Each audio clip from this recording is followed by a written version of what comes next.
hubungan yang lebih dekat lagi dengan saya rindu bacakan Yakobus 2 ayat 23. Dengan jalan demikian Nas yang mengatakan, lalu percayalah Abraham kepada Allah, maka Allah memberikan hal itu kepadanya sebagai kebenaran. Karena itu Abraham disebut sahabat Allah. Saya tertarik dengan perkataan Abraham disebut sahabat Allah. Yang menyebut Abraham sahabat Allah adalah Tuhan. Jadi suku-suku dia itu Tuhan. Abraham itu sahabat. Kita bisa lihat kalau seseorang mempunyai hubungan yang dekat dengan Tuhan, hubungan yang intim dengan Tuhan, sampai Tuhan mengatakan kita itu sahabat Allah, maka kita akan mengalami yang dialami oleh Abraham. Abraham senantiasa berjalan dalam tuntunan Tuhan. Waktu Tuhan punya keinginan untuk dia pergi ke satu tempat, masuk dalam rencana Tuhan. Tuhan berkata, aku akan berkati engkau luar biasa, olehmu bangsa-bangsa diberkati, keturunanmu akan begitu luar biasa sekali. Abraham bisa mendengar, Abraham bisa mengerti, karena dia sahabatnya Tuhan. Kita berkata kepada sahabat, Tuhan itu menyingkapkan isiannya.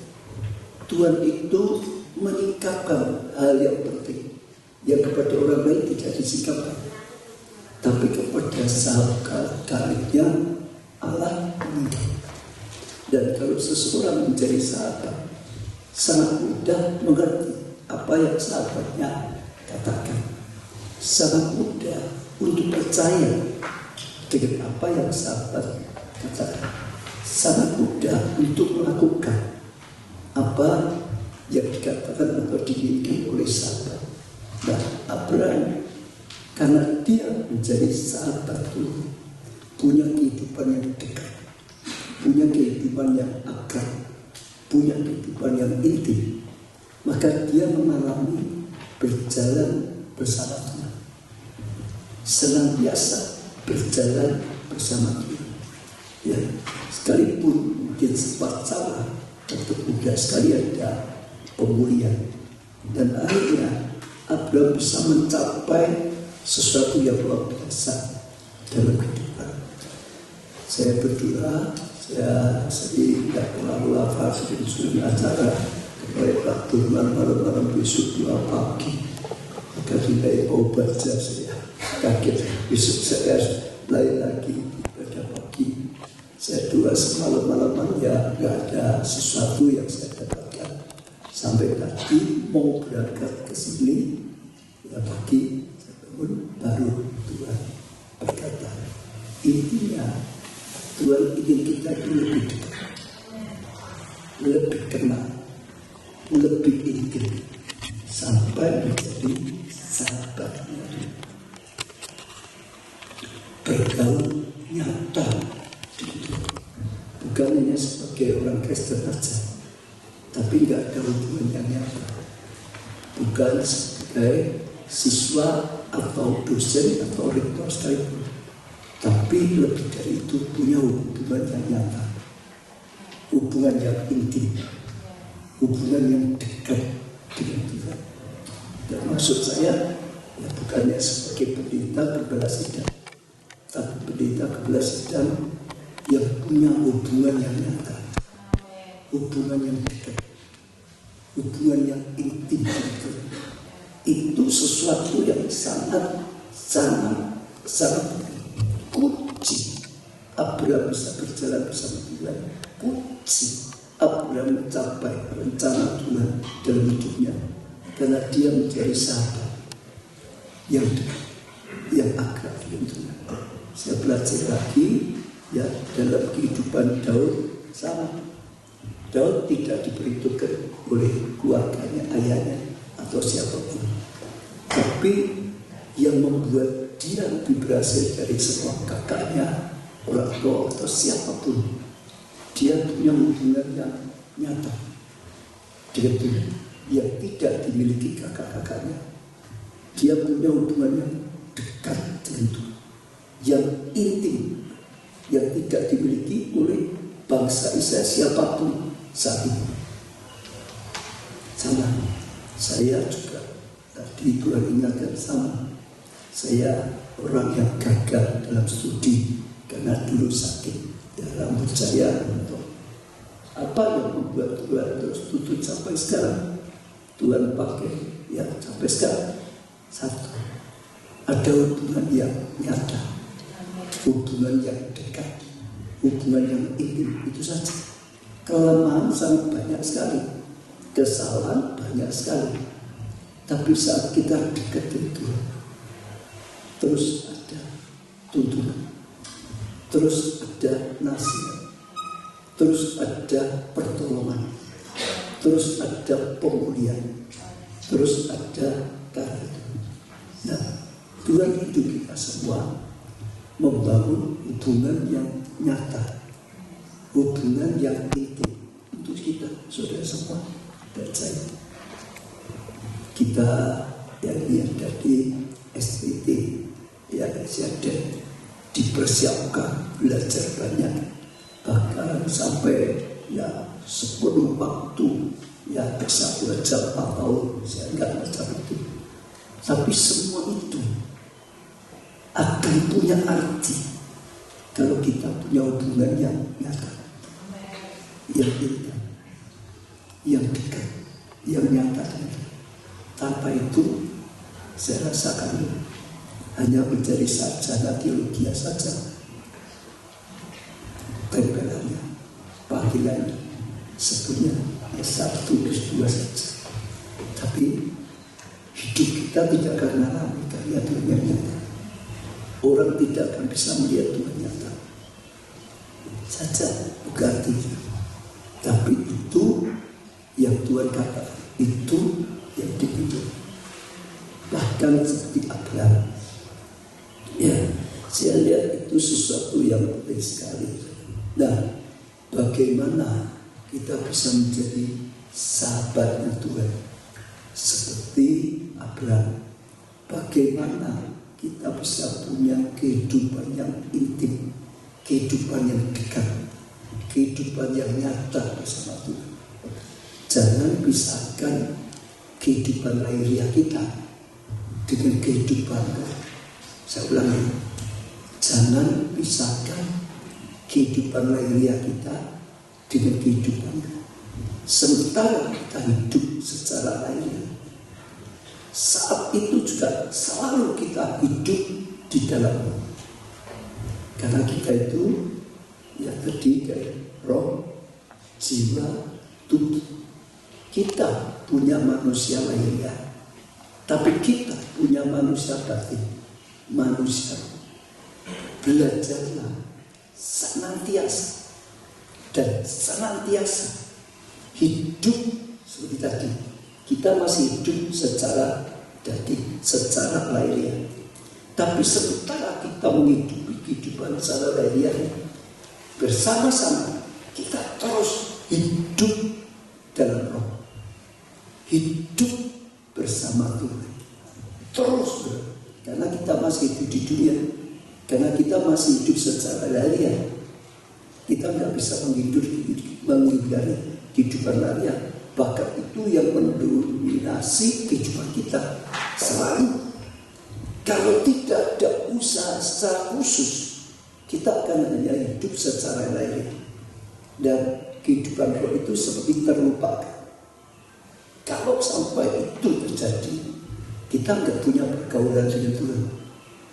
Kita tetap saja jadi orang Kristen, pelayan Tuhan, hamba Tuhan, tetap saja hidup secara lahiriah saja. Nggak ada kehidupan roh yang nyata. Paulus kata, ya, aku hidup, tetapi bukan kehidupanku ini saja yang hidup, Kristus yang hidup di dalam. Sementara dia hidup secara ilmiah, dia tetap hidup secara terus bergaul dalam kehidupan kita nyata. Yohanes 15:7 dikatakan, Yohanes 15:7, jikalau kamu tinggal di dalam aku dan firman-Mu tinggal di dalam kamu, firman-Ku, minta apa saja yang kau kehendaki dan kamu akan menerima. Ada hubungan yang luar biasa sampai menjadi sahabat karib. Ya seperti tadi, ya katakan apa diminta, ya. Tapi tadi, ya kita di dalam Tuhan, Tuhan di dalam kita. Kalau saya pelajari sejak dulu ya saudara, karena saya orang lahir di Solo, tinggal di Solo, ya orang Solo punya seperti slogan manunggal ing Gusti. Bagi saya ngerti artinya. Manunggal itu menyatu ing Gusti, sampai kita menyatu bersama Tuhan di dalam kita, kita di dalam Tuhan. Nah, kalau untuk orang-orang yang biasa di dalam kehidupan ya Jawa Tengah itu, mereka orang khusus, apalagi orang kebatinan, arti khusus bagaimana menghidupi manusia rohani, hidup secara ilmiah, tapi terus hidup secara sementara hidup secara lahiriah. Jangan lupa terus hidup secara rohani. Nah, sudah Yohanes 17:23, aku di dalam mereka dan engkau di dalam aku, supaya mereka sempurna menjadi satu. Kalau sudah pelajari banyak perkataan Tuhan, Tuhan selalu atau seringkali mengajarkan bagaimana ya Tuhan itu di dalam kita, kita itu di dalam Tuhan. Selalu, saudara. Nah, sekali lagi, kalau saya berkata secara langsung, belajar hidup, bergaul itu selalu. Kita hidup sehari-hari, tapi terus bergaul. Ada yang sangat memberkati saya bergaul itu, pertama nyadari dulu Tuhan itu ada bersama kita. Nyadari saja sangat mudah. Nyadari saja ada hadirat Tuhan dalam hidup kita. Bahkan ada Tuhan di dalam kita. Berusaha terus nyadari. Sudah perhatikan. Tanpa nyadari kita biasa hidup secara lain. Tapi kalau sudah berusaha nyadari, sangat mudah surah itu mulai berkata-kata pada Tuhan. Sangat mudah surah itu mulai berbincang-bincang. Sangat mudah surah itu bergaul. Makin sering menyadari, makin sering kita menanggapi Tuhan, makin sering kita bisa merasakan kehadiran Tuhan dalam hidup kita. Makin sering kita akan terus hidup dalam roh, hidup dalam pergaulan, hidup dalam hadirat, hidup dalam karya Tuhan itu. Kalau kita terus belajar bergaul seperti itu, saya rasakan karya Roh Kudus itu makin hari makin nyata. Tuhan itu makin hari akan makin nyata di dalam kehidupan kita. Efesus 6 ayat 18 apa yang dikatakan oleh Paulus, dalam segala doa dan permohonan berdoalah setiap waktu di dalam roh. Dalam setiap doa, doalah setiap waktu, artinya terus-menerus, senantiasa, setiap waktu berdoalah di dalam roh. Kita bisa doa secara lahiriah, tapi kita juga bisa berdoa di dalam roh. Doa dalam roh itu bisa bahasa roh, tapi doa dalam roh itu bisa dengan batin kita, hati nurani kita dengan roh kita, itu malah juga perlu senantiasa sementara kita berjalan, kita tetap bersekutu dengan Roh Kudus. Sementara kita, ya saya menyampaikan renungan seperti ini, saya tetap bisa berdoa, bergaul dengan Roh Kudus. Tuntunan apa yang harus aku katakan, jamaah, biar firman ini disingkapkan. Sementara sudah mendengar, sudah bisa bergaul dengan Tuhan, berdoa dengan Tuhan. Tuhan sikapkan aku juga, tolonglah aku juga, supaya aku bisa mengalami kehidupan yang makin nyata bersama Engkau, supaya aku bisa mengalami bergaul senantiasa, belajar senantiasa. Karena seringkali kita akan lupa, kita itu masih hidup secara lahiriah. Kalau tidak dengan sengaja, ada usaha, ada perjuangan seringkali. Tapi kalau kita belajar dan senantiasa dan setiap waktu, setiap saat, yang berdoa di dalam roh dan berjaga-jagalah dalam doa itu dengan permohonan yang tak putus-putus, ya terus, ya untuk segala orang kudus. Jadi sekali lagi, yang pertama kita belajar terus hidup secara lahiriah, tapi hidup juga di dalam. Jangan pisahkan kehidupan lahiriah dengan kehidupan. Makin kita terus bisa ingat dan sungguh-sungguh bergaul dengan Tuhan setiap saat, setiap waktu, dimanapun kita berada, kondisi apapun, itu akan membuat hubungan kita dengan Tuhan itu makin nyata, makin mudah Tuhan bicara pada kita, karena kita berjaga-jaga, karena tadinya roh kita itu sedang kontak dengan Tuhan. Tuhan mau beri nasihat sangat cepat, Tuhan mau beri petunjuk sangat cepat, karena memang ada hubungan yang terus menerus. Saya pun kadang-kadang lupa, jadi saya sering berdoa ke Pak Aru, sering juga dalam pemuridan saya berusaha minta pada Tuhan, Tuhan ingatkan saya terus, karena cenderungnya lupa, apalagi kalau sudah sibuk, lupa kadang-kadang. Ya, hidup secara daging, secara maksudnya manusia lainnya, hidup secara jiwa yang dipakai mikir, kadang-kadang itu lupa, karena secara nyata, sejak lahir kita itu hanya diajari, dilatih tubuh kita, diajari jalan, betul nggak? Diajari bicara. Sejak kita lahir, orang tua kita ngajari gunakan tubuh ini, naik sepeda, radang. Kedua, kita itu tuh diajak, dilatih jiwa kita, semua disekolahkan bertahun-tahun, puluhan tahun, dilatih, belajar gunakan sini. Kapan kita diajari tentang roh kita? Kapan kita dilatih manusia roh kita? Terlupa.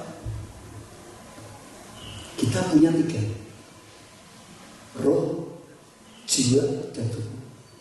Tubuh dan jiwa kita itu diajari, dilatih, digunakan. Tapi roh yang paling penting, yang paling luar biasa, digunakan. Sehingga karya Tuhan tidak nyata.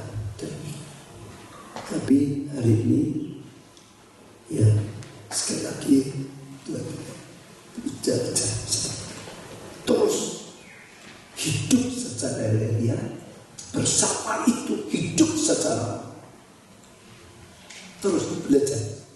Itu saya sudah belajar, ya perjuangan saya itu seperti itu. Sehingga dimanapun saya berada, saya sedang bersama Roh Kudus. Apapun yang sedang saya kerjakan, saya sedang bekerja bersama Roh Kudus. Itu yang sangat membantu sekali. Ya, lalu sekarang selain terus belajar bergaul, belajarlah mendengar, peka. Ini suatu banyak orang juga tanya, gimana toh Pak dengar suara Tuhan? Ini suara Tuhan atau suara hatiku sendiri? Ini suara siapa? Aku keliru, benar atau tidak? Nah, seringkali gitu saudara. Kenapa banyak orang seringkali saudara bingung bagaimana mendengar suara Roh Kudus? Saudara, ya karena sekali lagi kita ingin mendengar suara Roh Kudus. Allah itu Roh, ya, betul saudara. Tapi kita ingin mendengar secara lain. Kita ingin mendengar suara Roh, tapi perhatian kita mendengarnya secara lahiriah tubuh kita. Tuhan memang kadang-kadang saja Dia yang mengikuti kita, Dia yang menggunakan, ya, Dia sengaja berbicara secara manusiawi supaya kita bisa mendengar. Dia sengaja berbicara bukan dari Tuhan. Dia bicara secara manusia supaya kita dengar. Tapi Allah itu secara natural, senantiasa, spontan, selalu bicaranya itu dengan bahasa roh, bukan bahasa lidah saja, itu salah. Tapi roh yang bisa tangkap roh kita. Tuhan sekali lagi, kalau bicara harian, setiap saat, kalau mau dengar setiap saat, itu ya nature-nya Tuhan. Allah itu roh, Roh Kudus itu roh, bicaranya kepada kita. Kita itu roh. Sebetulnya kita itu bukan yang kelihatan. Saya bukan saudara, saya yang sesungguhnya itu roh yang tinggal di dalam kita. Maka manusia meninggal, dia mati, dia meninggal kenapa? Tubuhnya ini. Siapa? Roh, manusia batinnya kita. Nah, kalau saudara itu Tuhan bicara hanya pasang telinga rohani, mata, mata lainnya itu jarang. Kadang-kadang kalau memang Tuhan sengaja mau supaya kita mau. Tapi kalau sudah mau nature, senantiasa, selalu latih telinga rohani. Banyak nggak bisa dengar, jarang sekali, karena inginnya dengar, lihat dengan lainnya. Banyak kan? Wah, dapat penglihatan, hebat sekali. Wah, dapat pendengar. Tapi sebenarnya Tuhan itu bicara setiap hari, setiap saat. Karena Dia tinggal dalam kita, karena kita bergaul dengan Tuhan, karena kita berjalan dengan Tuhan. Tuhan itu bicara terus. Kalau kita mulai belajar bersekutu seperti tadi, secara lihat dan secara roh, bergaulnya dengan roh kita, bergaulnya dengan Tuhan, buka telinga roh kita. Ini juga sama, dari hari ke hari, nanti makin kenal Tuhan. Dari hari ke hari makin intim, dari hari ke hari makin mudah. Karena sekali lagi tubuh kita bisa lakukan banyak hal, sebab diajari, dilatih puluhan tahun sampai sekarang. Pak Harun umur berapa Pak? 77. Pak Harun itu 77 tahun. Tubuhnya digunakan setiap hari, jiwanya digunakan setiap hari. Betul ya? 7. Rohnya belum tentu. Betul. Kita itu perlu belajar, berlatih secara khusus membangun manusia roh kita.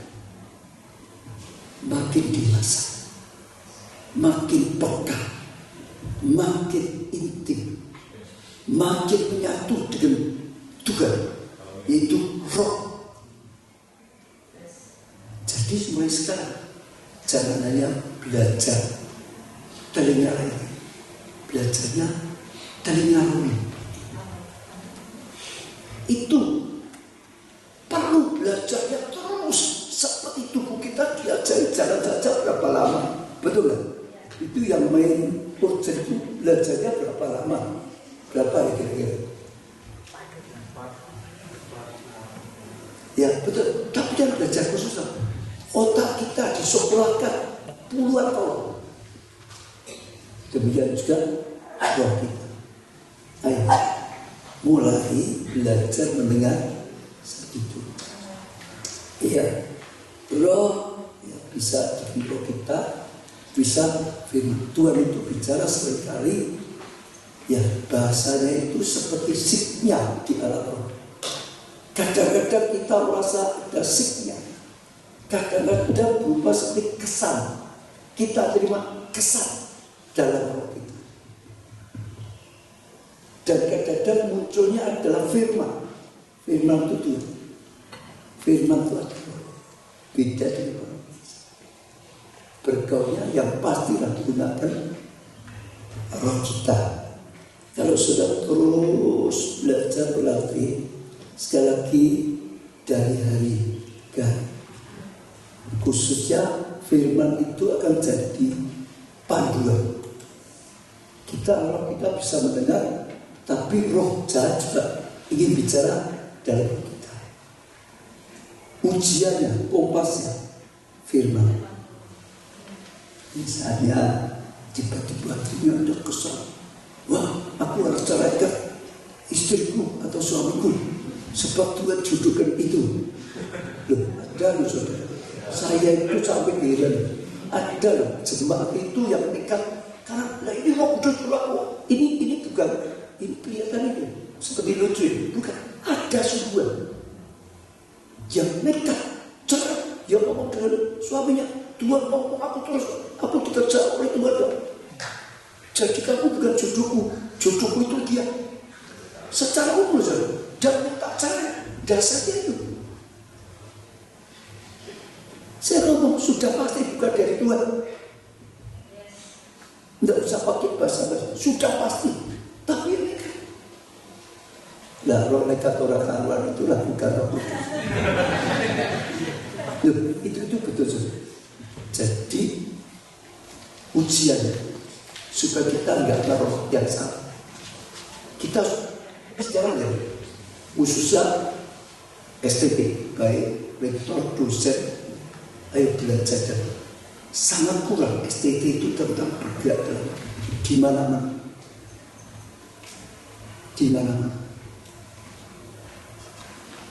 Kalau tidak bergerak dalam bisa. Ya, mau belajar, tapi ya bersyukur STT ini kan firmannya sangat kuat sekali. Itu menjadi standar ujiannya. Ya, secara singkat saja. Lalu supaya kita punya hubungannya dekat dengan Tuhan juga. Kita jadi sahabat karib dia banyaklah memuji. Kalau saudara mau bergaul akrab intim, hubungan yang benar, banyaklah memuji. Batinmu jangan banyak mengeluh. Saudara, ini kuncinya dong. Kalau ada kuncinya percaya, iman, percaya. Iman itu kan gak mengeluh, betul? Yakin, ya Tuhan. Engkau pasti yakin. Itu apa? Sehingga karena Tuhan dipercaya Tuhan saja. Kalau Daud, dia seorang pemuji,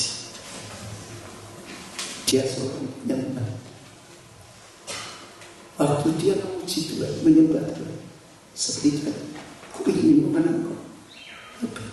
Hati Tuhan itu sudah tersungguh. Hidupnya penuh dengan pujian, penyembahan pada Tuhan. Maka hidupnya penuh hadirat Tuhan, perkenanan Tuhan. Daud tahu ini kunci yang sangat penting. Waktu dia jadi raja, diajak bangsa Israel, ayo ambil tabut Allah, bawa ke kota kita, supaya kita bisa bangun satu tempat untuk pemujaan pada Tuhan. Betul? Sebab zaman Saul, Allah itu tidak ditinggalkan, Allah itu tidak dihargai, tidak disembah dipuji sebagaimana saja. Kita diciptakan untuk memuliakan, kita diciptakan untuk mengagungkan Dia, kita diciptakan untuk memuji. Sekali lagi, sekarang kalau aku iman, kalau doa itu yang memuji, menyembah, jangan mengeluh, jangan negatif. Tuhan itu nggak punya negatif. Jangan kepahitan, buang kepahitan. Jangan simpan sakit hati kecil, buang.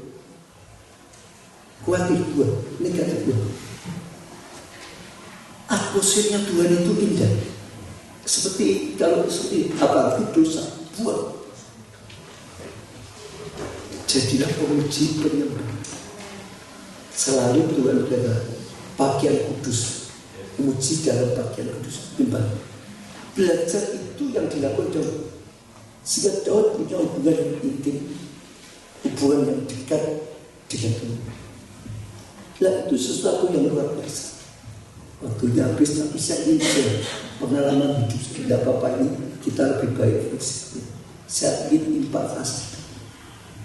Sementara saya dulu belajar jadi pengusaha, ya, saya belajar, saya bekerja, tapi bersama Tuhan.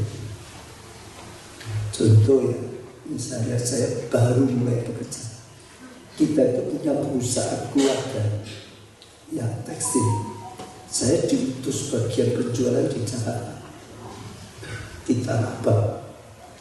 Ya, pertama kali saya jadi bagian penjualan, saya di Tanah Abang tawarkan jagaan pabrik saya. Wah, ada toko baik sekali. Pesan saya 300 piece.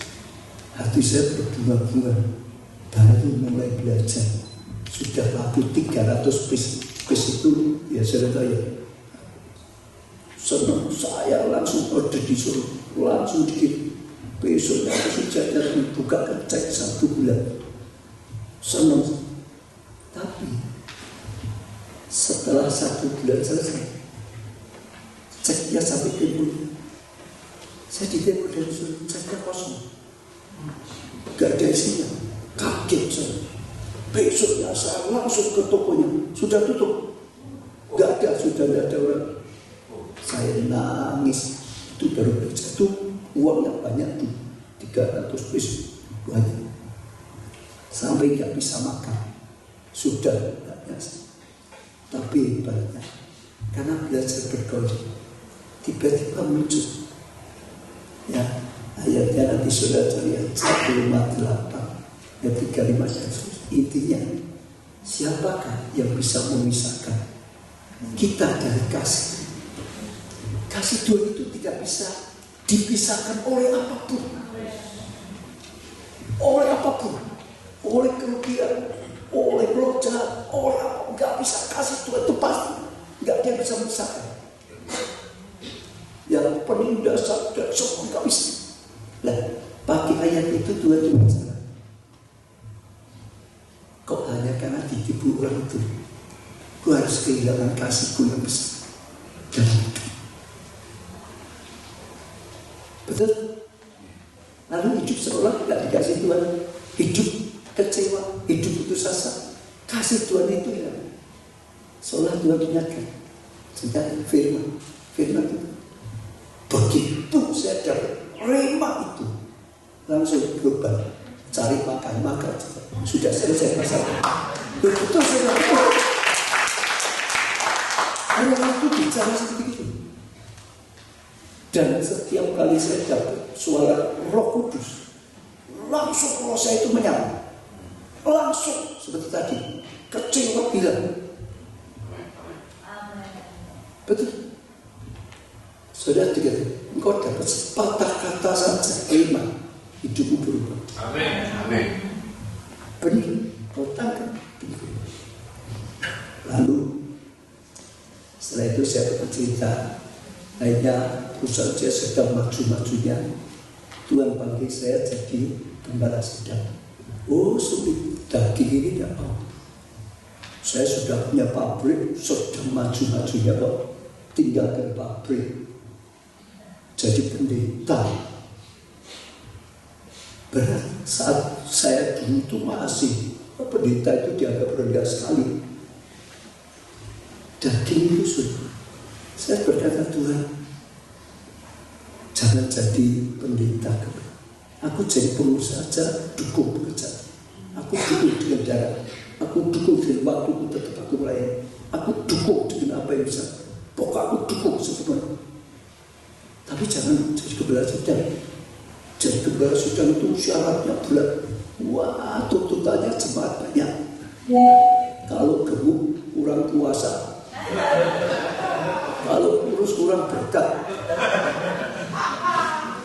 Banyak sekali sudah. Kalau sudah besok sudah jadi gembala sidang, sudah bisa nyadar. Ya kalau saya naik Mercy, ini uangnya siapa buat beli Mercedes. Kalau saya jadi pengusaha, Mercy saya 1 tambah 2, wah hebat ya. Mercy-nya 2, lo betul kalau pengusaha. Jadi 5, wah hebat lo, maju terus ya, hebat. Mercy-nya 10, wah luar biasa sekarang. Kalau pendeta pakai Mercy, jadi tambah 2, 3, makin dicurigai ini uangnya siapa ya? Loh, fakta nggak siapa itu ya? Itu berubah total. Tidak mudah saudara. Tapi saya itu sempat bergumul berbulan-bulan. Saya sering jam 11 malam bawa mobil keliling kota Solo itu tidak punya tujuan. Kenapa? Dalam hati Tuhan desak saya. Ayo, Tuhan itu jadi ayo. Tapi daging saya tidak mau. Jadi terus justru emang Solo itu jam 11, 12 sampai jam 1 itu nggak punya tujuan. Hanya muter saja sambil nangis sendiri. Sampai satu kali Roh bicara. Seperti Roh bicara pada Simon, apakah engkau masih? Itu jadi ini. Saya berkata seperti Simon, mengasihi Tuhan. Kalau engkau masih apa? Sekarang aku panggil. Aku ingin kau gembalakan domba. Jadi gembala. Kau tidak mau. Kasihnya. Saya nangis.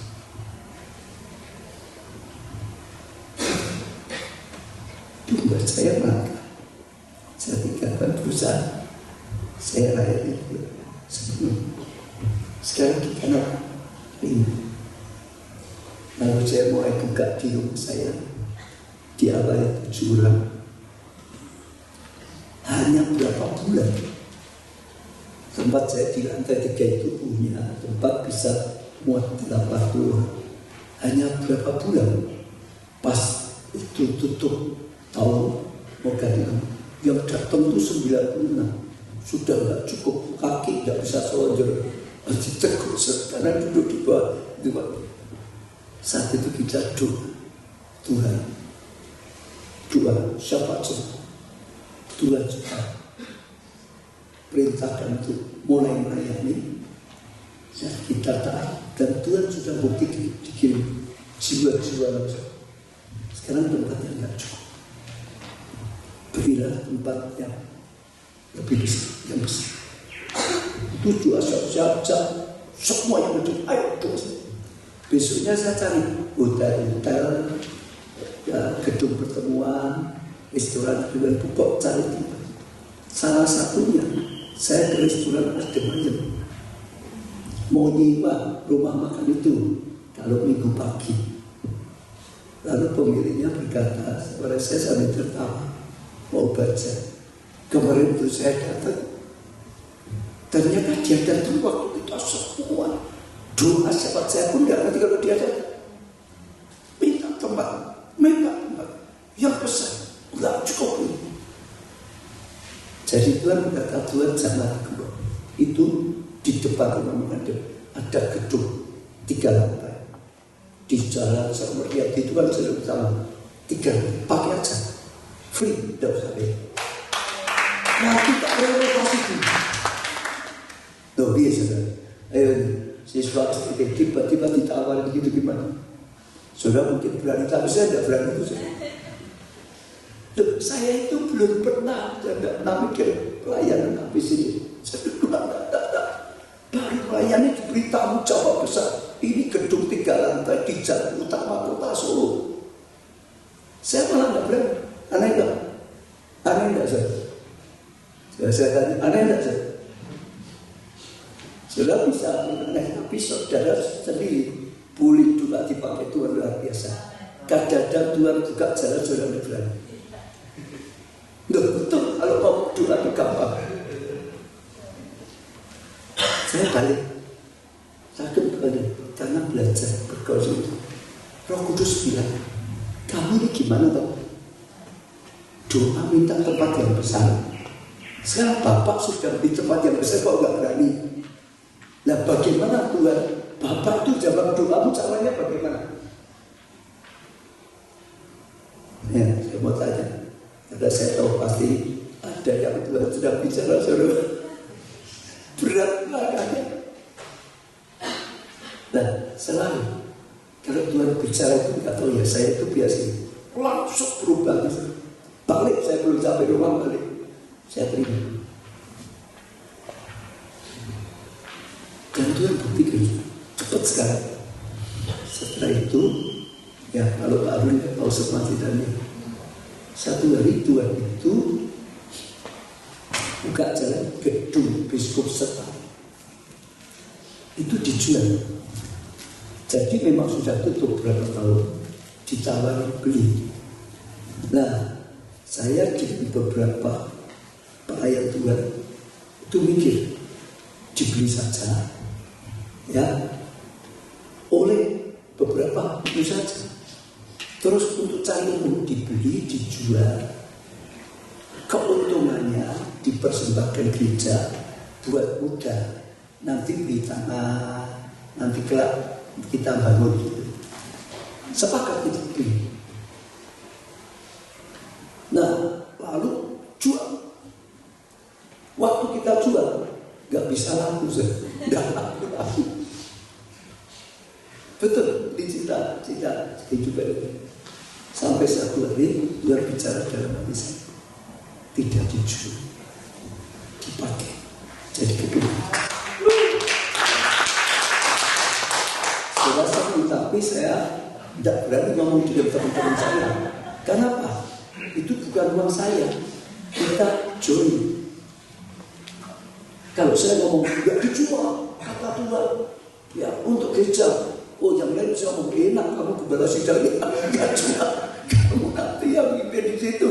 Nah, ini uangnya kita di mana ratusan, Tuhan masih ratusan juta.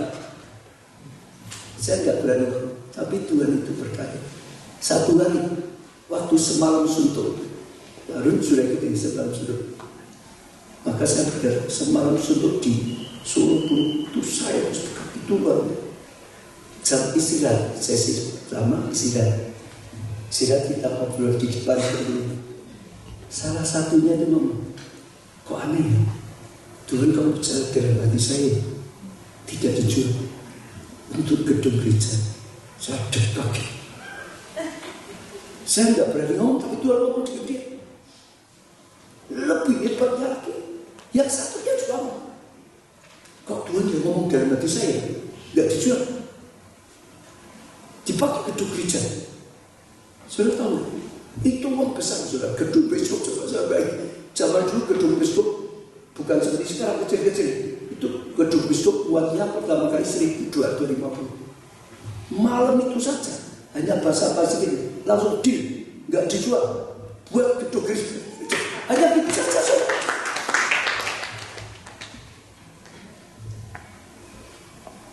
Tapi ya, bukan hanya enak. Di tengah jalan teman-teman saya itu ragu, ini jenku ratusan juta. Kapan uang kau bisa balik kalau dipakai jadi gedung gereja? Dan akhirnya mulai ya ragu-ragu dan akhirnya sudah hampir batal.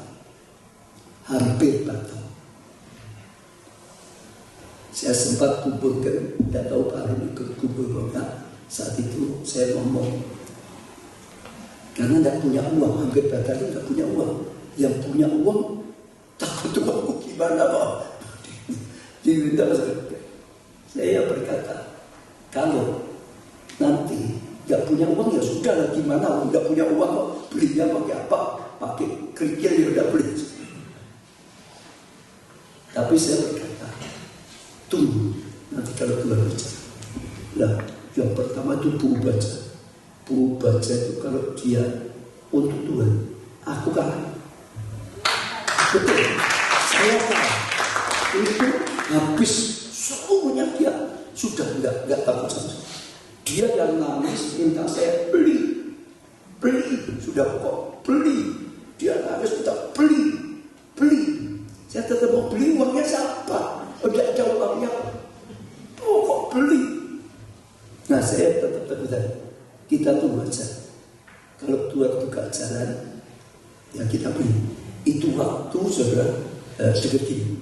Ya itu waktu karena masih ya ada kesempatan 1 minggu untuk keputusan beli apa. Nah saya bilang 1 minggu ini kalau Tuhan bicara ya beli, kalau enggak ya uangnya siapa. Nah 2 pagi saya sering dapat juga 2 pagi. 2 pagi tiba-tiba Tuhan berkata beli. Aku Allah yang mengadakan, yang tidak ada jadi ada. Saudara baca sejarah gereja itu tertulis itu. Ya, ayat aku yang mengadakan tidak ada jadi.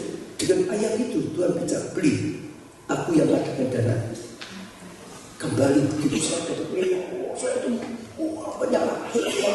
Ini belum punya uang ya saudara. Sudah mau batal ya saudara. Tapi dapat rema. Langsung saya telepon beli. Sudah jadi. Kita beli. Benar saudara. Wah istri saya hubungkan saya semua dijual, tabungannya dikeluarkan semua, perhiasan semua, cincin kawin saya sudah lupa dia, itu dijual di borong ya betul, semua punya mobil dikeluarkan, dijual mobil baru, belum sempat overnight, masih plat putih, tetap tak cukup, ya, dan akhirnya ya kita ya itu waktu Tuhan dorong untuk ambil kredit, tapi jangan ikut ya saudara. Kalau tidak ada rema jangan ambil ya. Kalau tak bangun boleh kredit, boleh main cicil. Ya, tapi juga harus membayar saudara.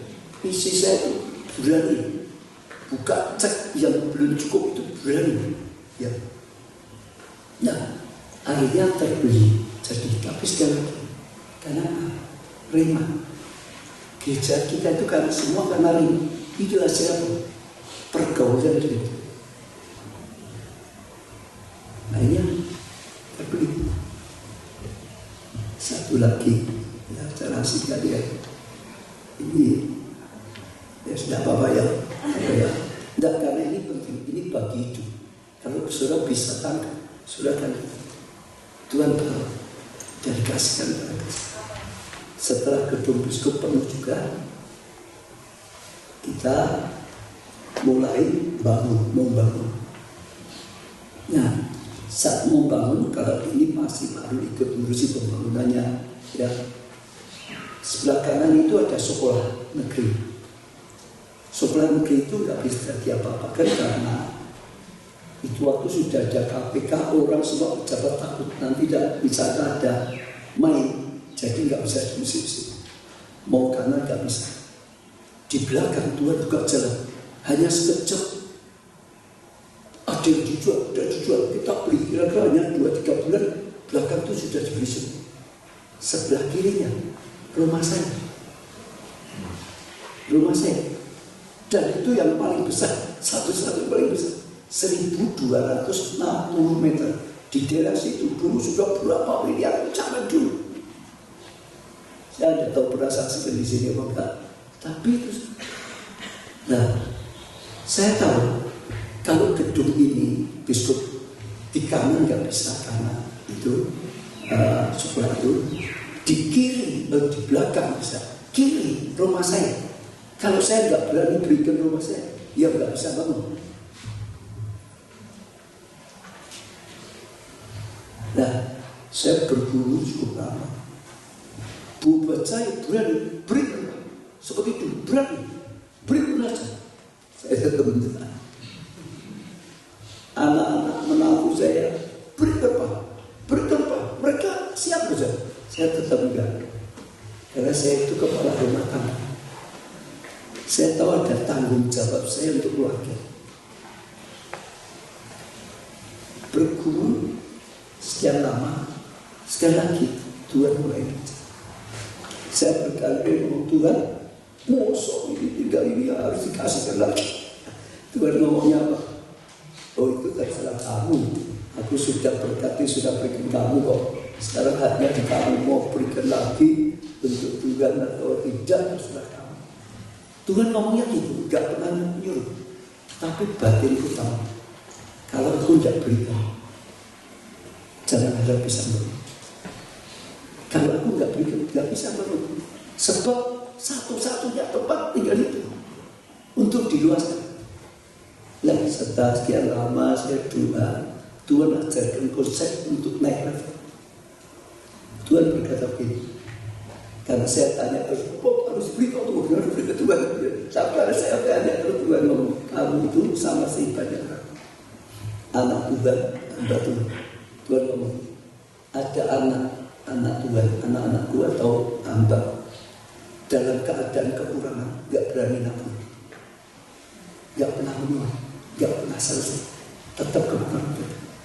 Karena hukum tabur Tuhan selama bumi ada, tetap kekurangan banyak orang ini, kurang gak berani besok kita melimpah, gak pernah melimpah, ya gak pernah nabur. Tapi juga banyak anak Tuhan, hamba Tuhan, kekurangan berani besar. Kenapa? Nah, bisa-bisa dia cuma dikiti, aku gede, aku punya kalau saudara, ya wah dia bisa-bisa dong, cuma sedikit dong, namanya tidak punya. Itu saya lakukan. Saya sekalipun kerjanya masih dari lubang untuk lubang, satu berani bisa-bisa. Nah, Tuhan bilang, saat itulah naik, karena nabur menuai dari sedikit jadi banyak. Ya ada tuh orang berarti ada yang berani. Karena masih belum terus, tabur lagi, makin banyak, tabur juga makin banyak. Tapi sampai batas titik tertentu, kadang-kadang hatinya sudah tidak sampai. Ternyata iman itu ada ukurannya. Melampaui iman tidak sampai. Kasih ini ternyata kasih kita ada ukurannya. Kamu bisa memberi kasih sebatas yang kau miliki. Saat itu aku nggak punya kemampuan karena ini besar. Tapi Tuhan ngomong, kalau kamu tidak berani seperti dulu, habis-habisan seperti dulu, sudah tidak nabur lagi. Ya sudah, aku sudah bawa kamu menukarkan maju. Sekarang tempatnya gedung bisnis besar. Ya itulah standar, itulah level. Tapi kalau kamu berani lagi seperti dulu, bahkan lihat. Itu saya nyadarkan saya, itu rima saya. Tuhan dulunya kan terserah. Sekarang Tuhan berkata, kalau kamu berani, terus betul. Dan akhirnya saya melangkah, Tuhan berikan gedungnya yang sekarang dipakai itu. Jadi dulu hanya gedung biskup 1000 lebih, hanya jadi besar. Tuhan bukakan lagi pelayanan radio, pelayanan televisi. Tuhan berikan lagi sekolah SKPNK, sekolah. Tuhan lagi beri STT, ini termasuk itu semua sudah. Itu buka dalam 1 tahun sudah. Itu dalam 1 tahun. Jadi tahun itu ya saudara. Ini sebagai radio dan televisi. Sekolah itu dalam 1 tahun yang sama kita buka 6 sekolah. Karena playgroup, TK, SD, SMP, SMA, STP, sekolah tinggi. Sekaligus sudah buka. Tapi kembali, Semua itu hanya bisa jadi saat kita berjalan. Saya singkat saja, sekarang yang terakhir sama. Setelah gedung itu akhirnya lunas semua. Dulu bangunannya selesai tapi uang belum selesai. Karena ada orang yang minjem dulu untuk menyelesaikan. Kita gereja harus jujur, pinjam ya pinjam, harus bayar. Jadi akhirnya kita gerak berapa tahun itu hanya untuk melunas, sisa saja supaya lunas. Setelah lunas, saya mulai juga nanti gereja gimana, buat di mana? Karena pindah terus dari kecil ke besar. Rumah saya, lalu gedung depan Ademayo, gedung Biskop, lalu gedung sekarang. Tuhan juga yang sekarang itu dulu Sungai. Saya sampai sana itu saya nggak terlalu tertarik saya. Tanahnya gersam, bukit-bukit. Itu tanah nggak laku di Kota Solo. Itu tanah daerah yang nggak laku. Daerah itu nggak laku. Orang nggak beli sana, murah. Ada yang beli dijual. Terus sih, saya pikir kayak gini. Tapi karena saya sudah belajar biasa berjalan dalam tuntunan Tuhan, ya sudah. Kalau ada uang, bikin sana. Ada persembahan, bikin sana. Ada persembahan. Itu berapa tahun sebelumnya? Bukan mendadak. Sampai tahun 2022 kemarin, tahun depan, Tuhan berkata, bangun. Karena jumlahnya sudah 20 hektar. Mulai saat bangun. Dan saya kaget, ya, setelah kita putuskan bangun, tempat itu bisa berubah. Gersam itu jadi subur. Itu wujud ya sudah, atas sempurna ya. Dulu dari sini lihat jalan jelas sekali itu, jelas sekali. Sekarang tertutup semua, pun. Dulu tanah seperti itu nggak laku karena nggak bisa buat tanah gersam. Sekarang semua hijau. Dulu daerah itu nggak laku. Kita beli pertama kali cuma 100.000 lebih. Sekarang sudah 1 juta. Gak laku. Begitu dipakai Tuhan, pok, majunya cepat sekali. Seperti itu. Dulu jalannya masih tanah. Sekarang luar biasa sekali maju. Nah, saya belajar. Dananya itu berapa? Itu nggak bisa gitu selesai. Itu nanti kalau bangun selesai nggak tahu berapa kali itu komplek bangun 20 hektar itu berapa. Sudah sedikit. Tapi itu belajar berjalan tuntunan itu. Nah, saya hanya mau pesan satu. Sejak sekarang belajar itu yang dialami Abraham sampai dia disebut bapak orang percaya. Itu yang dialami oleh Daud sampai dia menjadi orang yang paling dicintai Tuhan dan paling cinta. Itu yang membuat semua kehidupan Daud itu jadi standar. Semua keturunannya selalu ini hidupnya seperti Daud apa enggak? Enggak seperti Daud yang enggak benar. Seperti Daud yang itu yang kita alami. Itu gereja. Saya dorong sudah tentang spirit ini. Ya, estetik bagus kan, tapi tanpa berjalan di Roh Kudus. Yang bagus pun enggak ada. Tapi kalau sudah bisa seperti ini, sudah lebih dari saya nggak mengalami loh sekolah seperti sudah gitu. Betul? Karena memang kondisi nggak bisa.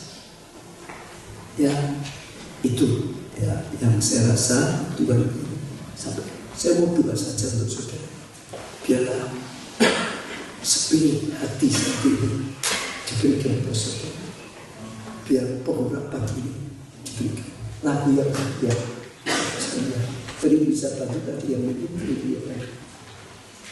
Coba ingin mengerti, ingin juga Tuhan lebih lagi, ingin mengikuti hatinya Tuhan lebih lagi, ingin berjalan lebih lagi bersama Tuhan.